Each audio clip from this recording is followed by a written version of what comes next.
حاصل قرآن۔ رمضان قرآن مجید کا مہینہ ہے۔ قرآن مجید کو سمجھ کر پڑھنا، تدبر کے ساتھ اس کا مطالعہ کرنا اور اس کے ساتھ ذہنی اعتکاف کرنا اس ماہ کی بہترین عبادات ہیں۔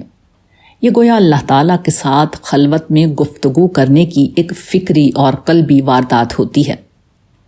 قرآن مجید کو جب خالی الذہن ہو کر صرف اس کی بات سمجھنے کے لیے پڑھا جاتا ہے تو دو باتیں روز روشن کی طرح واضح ہو جاتی ہیں۔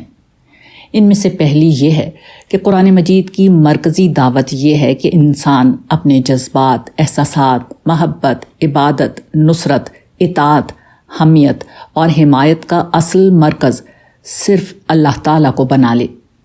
قرآن صرف ایک خدا کی عبادت ہی کی بات نہیں کرتا، بلکہ اسے فرد کی زندگی کا مرکزی خیال بنا دیتا ہے۔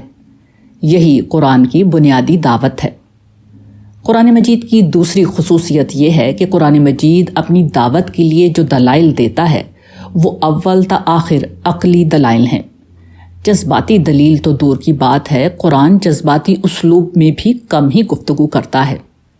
جذباتی دلائل اگر قرآن نے نقل کیے ہیں تو وہ کفار کے ہیں۔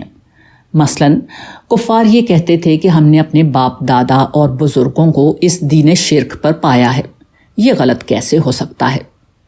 آباء و اجداد کی تقلید کی یہ دلیل اتنی وزنی ہے کہ کسی بھی عقلی بات کو اڑا کر رکھ سکتی ہے، مگر حقیقت یہ ہے کہ یہ سرتاسر ایک جذباتی دلیل ہے جس کی علم کی دنیا میں کوئی وقت نہیں۔ یہ الگ بات ہے کہ یہی جذباتی انداز فکر آج ہمارے ہاں مقبولیت کا معیار ہے۔ مخلوق کے بجائے ایک خالق کو محبت اور عبادت کا مرکز ہونا چاہیے۔ یہی قرآن مجید کی دعوت ہے۔ جذباتیت کے بجائے معقولیت کو حق و باطل کا معیار ہونا چاہیے۔ یہی قرآن مجید کا استدلال ہے۔